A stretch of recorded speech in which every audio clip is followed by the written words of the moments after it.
Hello, my name is Kshitij Shrivastava and this is my video vlog. और आज मैं review करने जा रहा हूँ एक फ़िल्म जिसका नाम है असुरन, जिसमें धनुष है और जिसको डायरेक्ट किया है वेत्री मारन ने। किसी सब्सक्राइबर ने मुझे ये फिल्म रिकमेंड की थी, फिर उसके बाद मैंने ये फिल्म देखी। फिर अभी एक और सब्सक्राइबर ने लिखा कि मेरे लास्ट वीडियो में कि आप इस पिक्चर को रिव्यू करिए, तो फिर मैंने सोचा कि इसको रिव्यू कर देता हूँ क्योंकि ज़रूरी है। बहुत अच्छी फिल्म है, मुझे बहुत अच्छी लगी। कुछ क्रिटिक्स ने इसको अच्छे पॉइंट्स दिए हैं, कुछ ने नहीं दिए हैं, बट मोस्टली जो रिव्यूज़ हैं इस फिल्म को लेके वो पॉजिटिव ही हैं और होने भी चाहिए क्योंकि पिक्चर अच्छी बनी है। और वेट्री मारन जिस तरह की फिल्में बनाते हैं वो बेसिकली सोसाइटी का जो इनजस्टिस है उसको दिखाने की कोशिश करते हैं।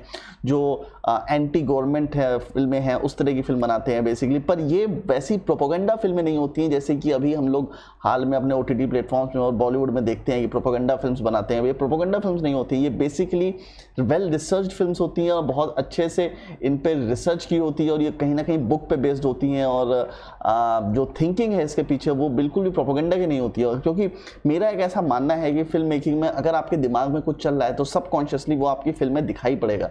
तो अगर आप बायस्ड हो तो वो भी दिखाई पड़ेगा, अगर आप एक्टिंग अच्छे से कर रहे हो तो वो भी दिखाई पड़ेगा, अगर आप डायरेक्शन अच्छे से कर रहे हो तो वो भी दिखाई पड़ेगा, आप कितने ऑनेस्ट हो इस आर्ट को लेके वो सब कुछ दिखाई पड़ता है। मतलब you can not hide anything from the camera, so that is the thing. तो ये पिक्चर बहुत ही वेल मेड है और उसके पीछे एक कारण ये है कि जो वेट्री मारन है is a very well read guy. जैसा कि मैं अपने कुछ और ब्लॉग्स में बता चुका हूँ कि ये बहुत डायरेक्टर को बहुत अच्छा रीडर भी होना जरूरी है, so that he because reading is the first exercise in which you actually start imagining things and for a director visualize करना बहुत इंपॉर्टेंट है। तो वेट्री मारन और धनुष ने वाड़ा चेन्नई के बाद ये डिसाइड किया कि हम ये फिल्म बनाएंगे। बेसिकली उन्होंने डिसाइड किया था कि वाड़ा चेन्नई 2 बनाएंगे क्योंकि वाड़ा चेन्नई बहुत बड़ी हिट थी। वाड़ा चेन्नई को भी मैं रिव्यू करूंगा क्योंकि वो भी बहुत ही कमाल की फिल्म है और मुझे बहुत अच्छी लगी है, तो मैं रिव्यू करूंगा। हालांकि मैंने पहले बता दिया कि वो फिल्म मुझे अच्छी लगी है, तो मैं थोड़ा सा बायस रहूंगा इस साइड कि पिक्चर अच्छी बनी और एक्चुअली अच्छी बनी। और जिस तरह से उसका स्क्रीन प्ले लिखा गया है it actually motivated me to write a similar screen play, मतलब सिमिलर कॉपी नहीं पर जिस तरह से स्ट्रक्चर बिल्डअप किया है मैं उस स्ट्रक्चर पे एक फिल्म लिखना चाहता हूँ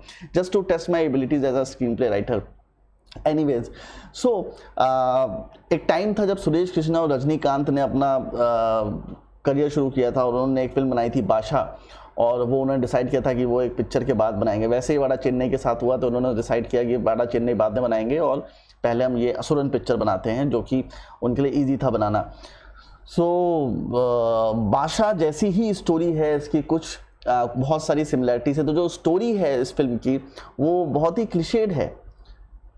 मैं आपको बता रहा हूँ कि ये क्लिशेड स्टोरी है बट ट्रीटमेंट मैटर्स। और ये मैं बार बार बोलता हूँ ये स्टोरी कुछ भी हो डजेंट मैटर। लव स्टोरी में हम ज़्यादा कुछ नहीं कर सकते पर आपका ट्रीटमेंट बहुत मैटर करता है।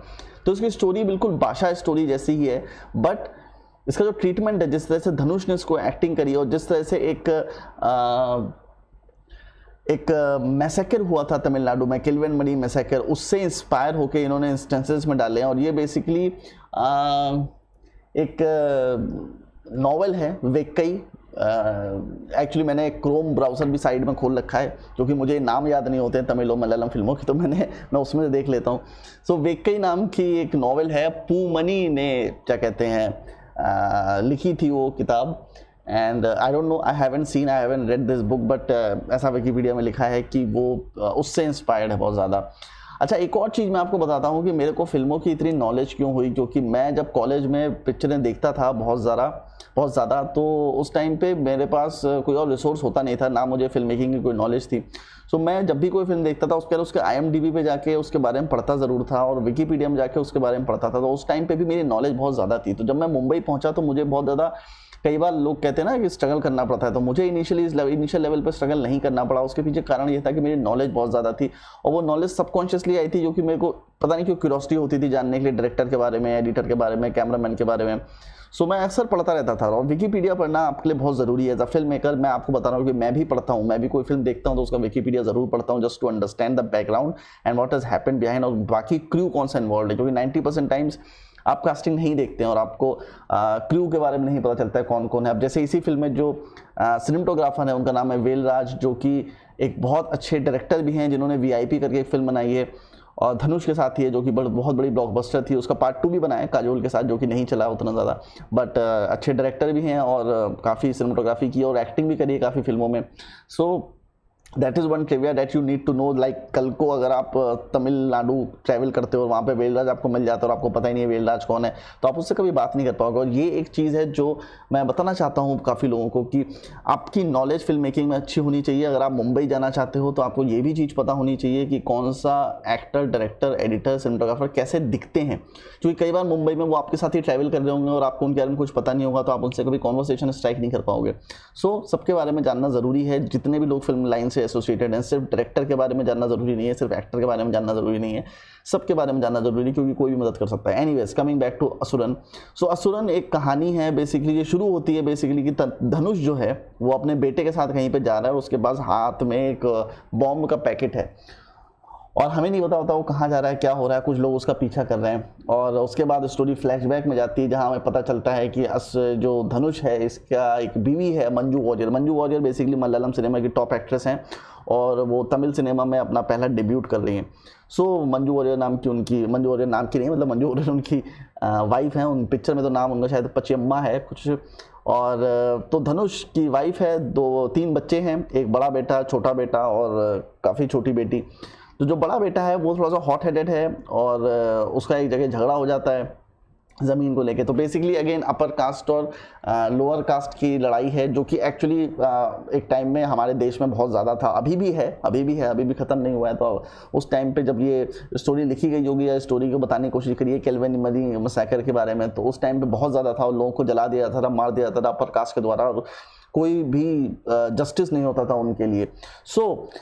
तो बड़ा बेटा एक मंजू वारियर की एक दिन लड़ाई हो जाती है एक पीस ऑफ लैंड को लेके, जो कि वहाँ पे एक ही वेल होती है और जो एक गांव का जमींदार होता है वो बहुत ही हरामी किस्म का आदमी होता है, जो कि होना भी चाहिए।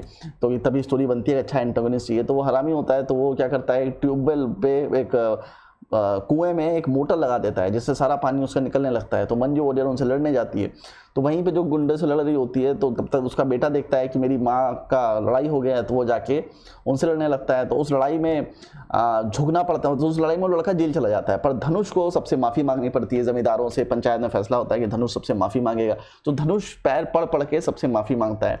पूरे गाँव में जितने अपर कास्ट लोग थे उनके पैर पड़ के उनसे माफ़ी मांगता है। Again very realistic portrayal. Actually ऐसा होता है, गाँव में ऐसा होता है कि जो लोअर कास्ट के होते हैं, जो दलित होते थे, उनके साथ बहुत अत्याचार होता था।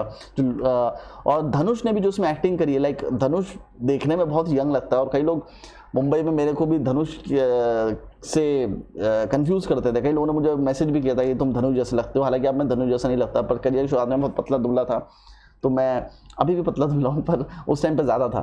तो कई लोग कहते थे मुझे कि तुम धनुष जैसे लगते हो। मेरी तो एक फ्रेंड ने मुझे मैसेज भी किया था, वो धनुष से मिलके आई थी and she showed him my photo कि देखिए ये लड़का आपको धनुष जैसा दिखता है। खैर उस टाइम में बहुत एम्बेरेस फील करता था क्योंकि धनुष अच्छा नहीं लगता था। रांझना के बाद मुझे लगा कि नहीं चलो अच्छा है, अभी मैं धनुष जैसा लगता हूँ तो मुझे कोई प्रॉब्लम नहीं है। खैर एनीवेज, धनुष की जो परफॉर्मेंस है वो बड़ी अच्छी है, जो कि जिस तरह से उसने छोटी छोटी चीज़ों पे ध्यान दिया, लाइक उसके दांत के बीच में उसने थोड़ा सा कुछ काला लगाया हुआ है जिसकी वजह से थोड़ा सा गांवटी लुक आता है, जो चैनी तंबाकू खाते रहते हैं उन लोगों का।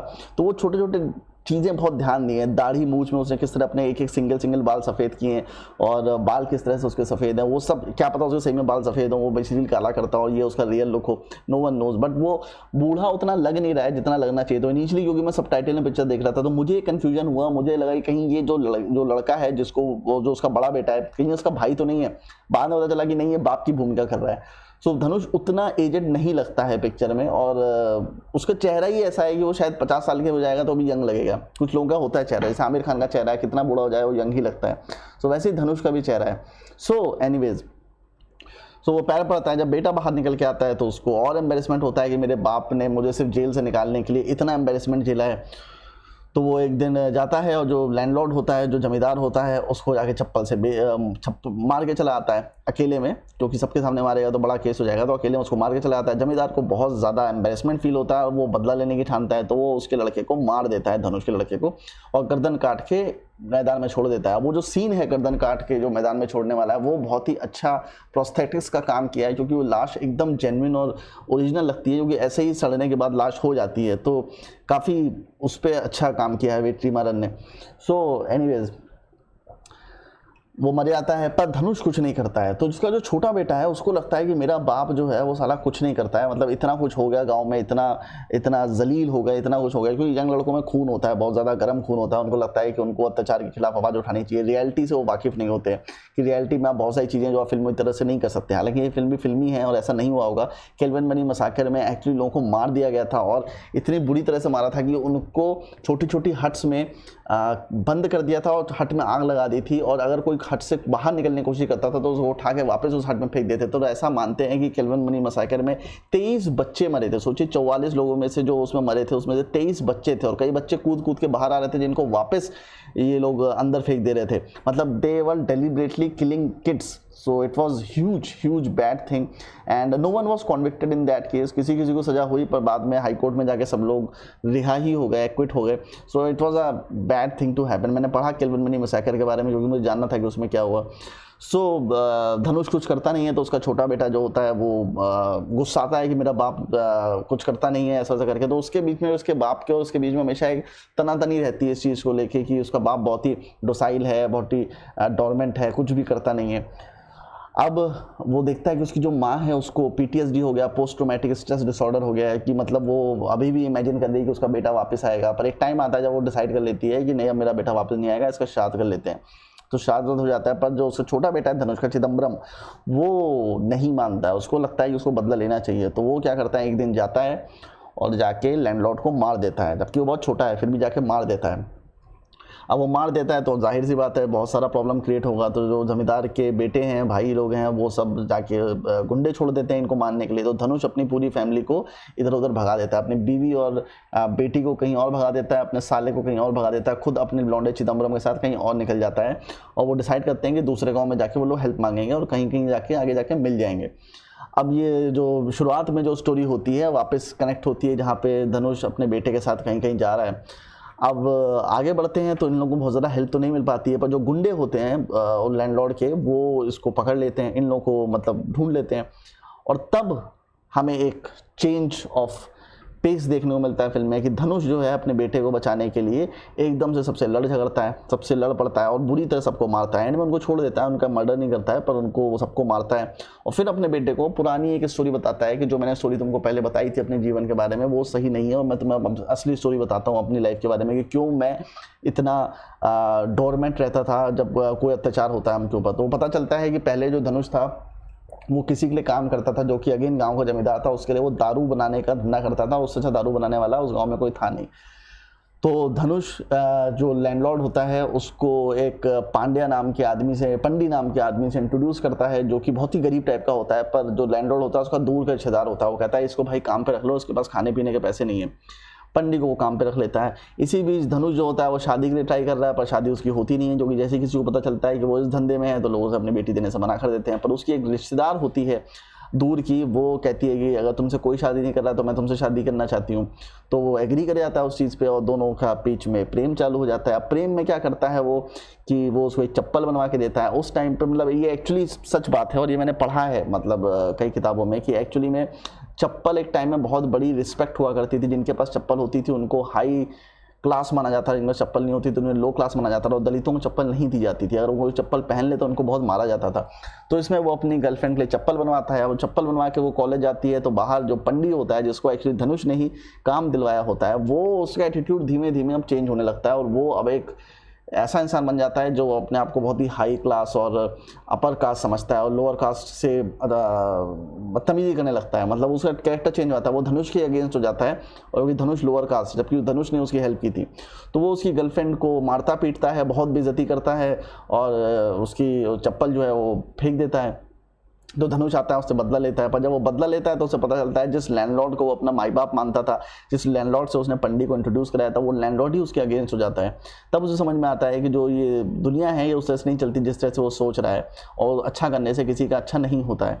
और इसी बीच एंट्री होती है शेषाद्री की। शेषाद्री एक जो कि प्रकाश राज ने रोल निभाया है। शेषाद्री बेसिकली एक लॉयर है जो जनता को ये बता रहा है कि तुम्हारे जो राइट्स हैं वो क्या है बेसिकली। तो बेसिकली क्या हुआ था कि ब्रिटिशर्स जब गए थे भारत छोड़ के, तो उस टाइम पे जो ज़मीन जहाँ जिसको मिली उसने वो ज़मीन ले ली, और बाद में जब गवर्नमेंट ने गणना शुरू करी ज़मीन की कि किसकी ज़मीन किसके पास है और कितनी ज़मीन गवर्नमेंट की है, कितनी ज़मीन खाली पड़ी है, तो जो ज़मीन जिस पे लोगों ने घर बना लिया था वो ज़मीन गवर्नमेंट ने उस आदमी को ही दे दी थी, तो उनको फ्री में वो ज़मीन मिल गई थी। इसलिए अगर आप मुंबई जाओगे तो मुंबई के साउथ बॉम्बे में बहुत गरीब लोग भी, मतलब ऐसे लोग हैं जो बनियाइन पहन के रहते हैं पर उनके पास लाखों करोड़ों की प्रॉपर्टी है, तो वो सालों की प्रॉपर्टी, खासतौर पर पारसी लोगों के पास, उनके पास बहुत सारा लैंड है जो कि उस टाइम पे उस जगह पे वो पारसी लोग ही रहते थे। तो इस तरह की बहुत सारी इंडिया में जगह हैं जहाँ पे लोगों ने लैंड एक्वायर किया था। तो जो लैंड फार्मर्स के पास था उसके बारे में ज़मींदार लोगों ने ये बताया उनको कि जो ब्रिटिशर्स हैं, अंग्रेज़ हैं, वो जब भारत छोड़ के गए तो वो ज़मीन वो उनको दे गए हैं और किसान उसके ऊपर कर्जा भरेगा। तो ये झूठ था बेसिकली जो उनको बताया गया था। तो इस बारे में शेषाद्री उनको अवेयर करता है कि ये ज़मीन जो तुमको बताई जाती है तुम्हारी नहीं है, ये अंग्रेज़ बेसिकली एज इट इज़ छोड़ के गए थे और ये अब तुम्हारी हो चुकी है, तुम इतने सालों से इस पर काम कर रहे थे और 1947 के बाद ये सारी ज़मीन तुम्हारी हो चुकी है। पर उनको इस बात पर यकीन नहीं आता है, तो पेपर निकलवाने के लिए शेषाद्री मेहनत करता है और उनको कन्विंस करने के लिए मेहनत करता है। और इसी बीच तो इसमें जो धनुष होता है वो और उसका भाई शामिल हो जाते हैं। अब एक रात ऐसा होता है जब अब लैंडलॉर्ड को ये लगता है कि यार ये तो हमारे खिलाफ अलग हो रहा है, गलत हो रहा है और लगातार लोग प्रोटेस्ट कर रहे हैं क्योंकि शेषाद्री उनको भड़का रहा है, तो वो डिसाइड करते हैं कि इन सबको मार दो। तो पंडी को ये काम दिया जाता है कि इन लोगों को सबक सिखाया जाए। तो पंडी क्या कर रहा है, अपने जो गुंडे होते हैं वो उस सभा में भेज देता है जहाँ पर शेषाद्री लेक्चर देता था। पर उससे पहले क्या होता है, जो लैंडलॉर्ड होता है उसके जो पुलिस वाले होते हैं वो भी उसके अंडर में होते हैं, तो वो क्या करते हैं, शेषाद्री को अरेस्ट कर लेते हैं। अब कौन लेक्चर दे, तो एक दूसरे आदमी से बोला जाता है कि आप कुछ बोलिए अच्छा प्रोटेस्ट के बारे में। जब वो नहीं आए तो वो शेषाद्री का असिस्टेंट ही होता है, तो वो धनुष को बोलता है कुछ डॉक्यूमेंट्स लाने के लिए। धनुष डॉक्यूमेंट लेने जाता है तो उतनी देर में क्या होता है कि जो पंडी होता है उसके आदमी जो होते हैं गाँव में लोगों को मारना शुरू कर देते हैं और जला देते हैं बेसिकली बुरी तरह। तो कैल्वे मनी मसाकर यहाँ पे बेसिकली हम दिखाते हैं कि किस तरह से उन्होंने लोगों को जलाया था और कैसे उठा के वापस आग में लोगों को फेंका था उन्होंने। सो वो होता है। अब धनुष इससे जब आता है वापस तो देखता है कि उसकी गर्लफ्रेंड तक को जला दिया, पूरे गांव को जला दिया, उसकी गर्लफ्रेंड बुरी तरह जली हुई है, तो उसका बदला लेता है और जाके पंडी को और उस लैंडलॉर्ड विश्वनाथन को जाके ख़त्म कर देता है। शेषाद्री क्या करता है, जब देखता है कि उसने एक रिवेंज मोड में उसका बदला लिया था और वो कहीं ना कहीं गुस्से में बदला लिया था, तो वो एक केस बनाता है कि ये उसने डिफेंस में किया था करके उसको छोटे से केस में कुछ दिन की जेल करा के रिलीज़ करवा देता है। रिलीज़ होने के बाद धनुष को समझ में नहीं आता है कि वो क्या करे, क्योंकि उसकी ज़िंदगी तो ख़त्म हो गई है। तो एक बंदा उसे मिलता है जो कि अभी प्रेजेंट में उसका साला है, वो उसको अपने साथ काम देता है और दोनों काम करने लगते हैं। तो उसकी एक बहन होती है जो कि मंजू वारियर होती है, तो उससे उसकी शादी हो जाती है। धनुष अपने बारे में सब कुछ ऑनेस्टली बता देता है कि ऐसा ऐसा मेरे साथ हुआ था। वो एक्सेप्ट कर लेती है कि एक आदमी जो अपने फैमिली के लिए इतना पॉजिटिव है वो मेरा अच्छे से ख्याल रखेगा, ये सोच के उससे शादी कर लेती है। पर धनुष ये भी डिसाइड करता है कि वो इस तरह की हरकत कभी नहीं करेगा और अब वो मारपीट से दूर रहेगा। पर आपकी डेस्टिनी आपको वापस लेके आती है। फिर हम प्रेजेंट टाइम्स में आते हैं जहां हमें पता चलता है कि धनुष जो है उसने शेषाद्री से मिलके गांव के लैंडलॉर्ड के साथ एक कॉम्प्रोमाइज़ रखा है कि अगर जेल जाना है तो वो जेल जाएगा और चिदम्बरम को कुछ नहीं किया जाएगा, क्योंकि अगर वो जेल चला जाता है तो चिदम्बरम को लोग पीछे से मार भी सकते हैं। तो अपना लैंड का जो हिस्सा जो वो नहीं देना चाहता था, जो कि वो अपने किसान अपने लैंड से बहुत प्यार करता है, वो लैंड उसका था भी नहीं, बेसिकली वो मंजू वारियर उसके भाई का था। तो वो लैंड वो उनको देने को तैयार हो जाता है एज अ कॉम्पनसेशन, क्योंकि मर्डर हुआ है। हालांकि ये नहीं देखा जा रहा है कि पहले उसने उसके बेटे का मर्डर किया था, ये सिर्फ ये इंपॉर्टेंट चीज़ है कि अपर कास्ट के आदमी का मर्डर हुआ है और उसी का रिवेंज लिया जा सकता है।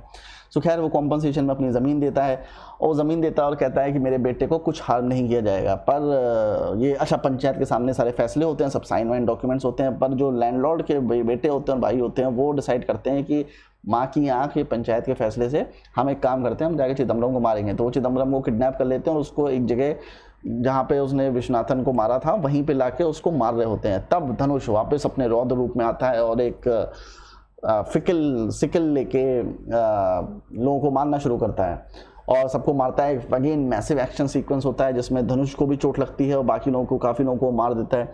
और फिर वहाँ पे पिक्चर आपकी क्लाइमैक्स पहुँचता है जहाँ पे फिर उस फाइट को रोक दिया जाता है गाँव वालों के द्वारा और धनुष फिर जेल चला जाता है उसके लिए और अपने बेटे को समझाता है कि इस लड़ाई से कुछ नहीं होता है। वही जो मॉरलिस्टिक बातें होती हैं कि तुम पढ़ाई लिखाई करो और पावरफुल बनो और फिर वापस आओ, तुम ये करो वो करो। मैं तो कह रहा हूँ ये बकवास सीख है, क्योंकि शेषाद्री भी बहुत पावरफुल था, बहुत पढ़ा लिखा था, क्या कर लिया उसने, पुलिस ने अरेस्ट ही तो कर लिया उसको। तो बेसिकली ये सब कहने की बातें हैं और कुछ नहीं है। खैर एनीवेज पिक्चर वहाँ पर एंड हो जाती है और पिक्चर ख़त्म हो जाती है। सो मुझे नहीं पता मैंने कितना अच्छा नरेट किया या कितना अच्छा नरेट नहीं किया, पर मैं आपको एक चीज़ ज़रूर बताना चाहूँगा कि ये पिक्चर बहुत ही वेल मेड है। इस पिक्चर में थोड़ा सा रियलिस्टिक टोन होते हुए भी बहुत ही कमर्शियली वाइबल फिल्म बनाई है, क्योंकि 2 मैसिव एक्शन सीक्वेंसेस है इसमें। क्योंकि जब भी कोई फिल्म होती है उसमें बार बार अत्याचार होते हैं तो आप चाहते हो कि उस अत्याचार का बदला लिया जाए। अब जैसे मैं एक बार बहुत पहले देख रहा था 2 बीघा ज़मीन, क्योंकि मुझे वो देखनी थी और मैंने वो पिक्चर देखी नहीं थी, तो कुछ टाइम पहले की बात है कि मैं 2 बीघा ज़मीन देख रहा था विमल रॉय की, जिसमें बलराज साहनी है। और मेरे दिमाग में मतलब मैं उस पिक्चर को देख ही नहीं पा रहा था, क्योंकि उसमें एक आदमी पर इतना सारा अत्याचार हो रहा था कि you just can't watch it. you want to take revenge from those people who are doing all these atrocities, and जब वो revenge आपको नहीं मिलता है तो आप इरिटेट होते हो। सो एज एन ऑडियंस आप इरिटेट होते हो। सो इस पिक्चर में ये बात नहीं है कि इसमें जब रिवेंज होता है और बार बार अत्याचार होते हैं किसी के ऊपर, तो इंटरवल के आसपास वो बदला ले लिया जाता है, जो कि बादशाह में भी था। बादशाह में भी रजनीकांत ऐसे ही डोरमैन था और बताता नहीं कि उसका एक पास्ट है जो कि वायलेंट पास्ट है, और इंटरवल के आसपास आके वो एक फाइट सीक्वेंस होता है जिसमें पता चलता है कि अच्छा रजनीकांत तो भाई साहब 50 लोगों को एक साथ मार सकता है।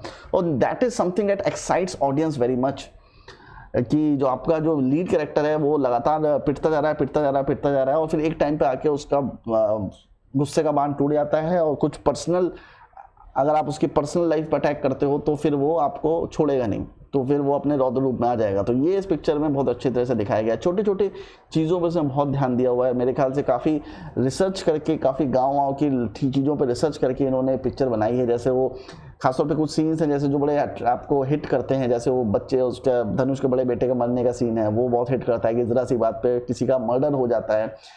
और जिस तरह से वो पंडी जो होता है वो चप्पल पहनने पे धनुष की गर्लफ्रेंड को थप्पड़ मारता है, लाते मारता है, मतलब लड़की को लात कौन मारता है, पर वो लड़की को लाते मारता है, अलग अलग तरीके से मारता है। अगेन वो भी शायद कोई और डायरेक्टर होता तो उतने अच्छे से नहीं दिखाता जो इस पिक्चर में दिखाया गया है। फिर धनुष की एक्टिंग इस पिक्चर में कमाल है, जो कास्टिंग है वो कमाल है, और काफ़ी एक्टर्स मुझे वाड़ा चेन्नई से भी इसमें दिखे जिन्होंने एक्टिंग करी है। तो ये कुछ डायरेक्टर्स हैं जिनकी बड़ी अच्छी खास बात है कि वो कुछ एक्टर्स को रिपीट करते हैं जो उनके साथ लगातार काम करते हैं। और धनुष की सबसे अच्छी बात मुझे ये लगती है कि धनुष ऑन द स्क्रीन तो जो अच्छा काम करता है सो करता है, ऑफ द स्क्रीन भी बहुत अच्छा इंसान है। मतलब क्योंकि जितने भी मैंने उसके बारे में पढ़ा है उतना मैंने ये सुना है कि जो भी डायरेक्टर्स हैं वो सब उसी के साथ काम करना चाहते हैं, जो कि शुरुआत के दिनों में वो सबको प्रमोट करता है, सबको हेल्प करता है। लाइक अगर कोई डायरेक्टर बनना चाहता है और उसको पहली फिल्म बनानी है तो धनुष उसमें काम करने को तैयार होता है, काम ही नहीं करता, उनको मोटिवेट करता है कि बनाओ अपनी पहली फिल्म, मैं हेल्प करूंगा, नहीं तो बैकअप करूंगा, नहीं तो पैसे से हेल्प करूंगा तुम्हारी।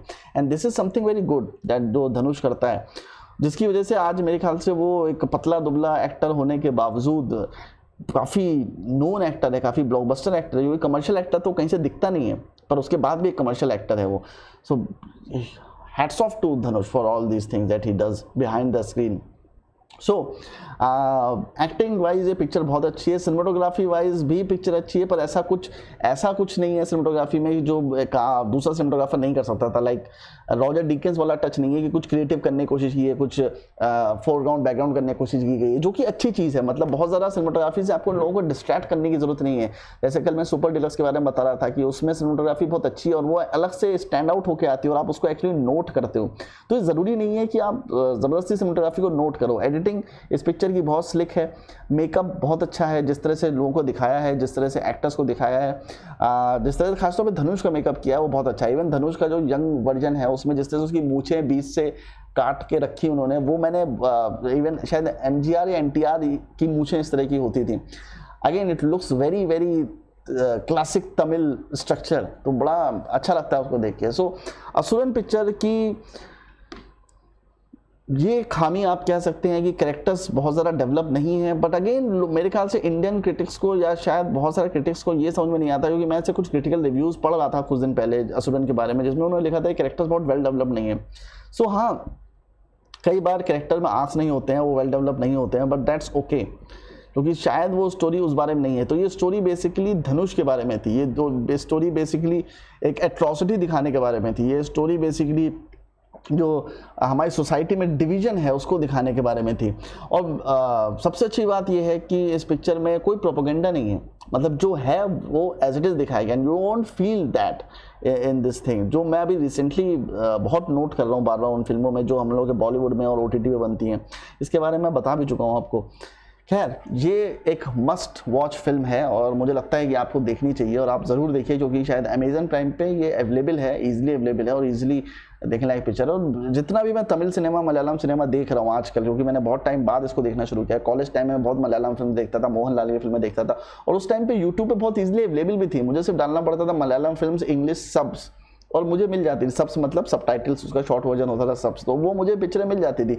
अभी सबटाइटल के साथ मुझे फिल्में मिलती नहीं, और जो मिलती हैं वो ज़्यादातर गोल्ड माइन फिल्म्स की होती हैं जो कि डब्ड होती हैं, और मैं डब्ड फिल्में नहीं देखता, क्योंकि डब्ड फिल्मों में बेसिकली जो साउंड और म्यूजिक है वो एकदम ही चेंज होता है और वो एक्चुअली डायरेक्टर का विजन नहीं होता है। इसलिए जब भी आप कोई फिल्म देखें तो आप उसको ओरिजिनल साउंड में देखें। भले आपको मेहनत करनी पड़े सबटाइटल्स रीड करने के लिए, पर उसके बाद भी आप ओरिजिनल वर्जन ही देखें, क्योंकि वही रियल वर्जन है, वहीं से आपको साउंड पता चलेगा और साउंड सबसे इंपॉर्टेंट है। तो डब्ड वर्जन कभी मत देखें। This is my advice to you.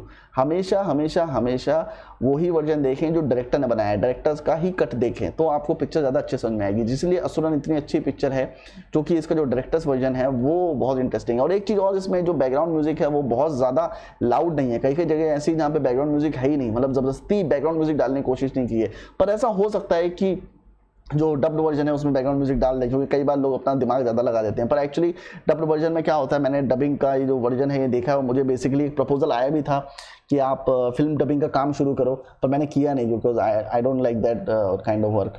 सो उसमें क्या होता है, बेसिकली आप साउथ से राइट्स खरीदते हो, तो साउथ की जो इंडस्ट्री है वो, या जो भी इंडस्ट्री है जिसके पास फिल्म के राइट्स हैं, वो आपको एक फाइल देगा और वो फाइल आपकी साउंड फाइल होगी। तो उसमें बेसिकली क्या होता है, जो आपका साउंड मिक्सिंग होता है उसमें आपकी 16 बिट प्रीमिक्स फाइल्स बनती हैं। तो उसमें आपके वोकल्स अलग होते हैं, साउंड इफेक्ट्स अलग होते हैं, बैकग्राउंड म्यूजिक, सारी फाइल्स अलग होती हैं, मतलब क्योंकि डबिंग होती है। तो नॉर्मली अगर सिंग साउंड भी हो रहा है तो भी जो वोकल्स की फाइल है वो एकदम अलग होगी। तो 16 ट्रैक्स बनते हैं सेपरेट।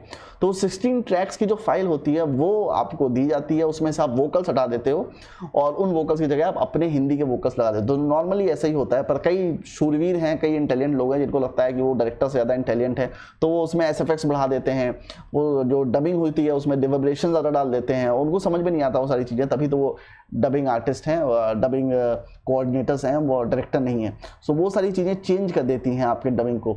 सो एनीवेज, तो कहने का मतलब ये है कि जब भी आप कोई फिल्म देखिए तो आप उसका ओरिजिनल वर्जन ही देखिए, उसका डब्ड वर्जन मत देखिए, क्योंकि वो आपको कभी अच्छा नहीं लगेगा। सो इसी के साथ मैं अपना व्लॉग समाप्त करता हूँ। आई होप आपको ये व्लॉग अच्छा लगा हो। अगर अच्छा लगा है तो प्लीज़ कमेंट बॉक्स में मेंशन करिए, लाइक शेयर एंड सब्सक्राइब करिए और देखते रहिए मेरा वीडियो व्लॉग। बाय।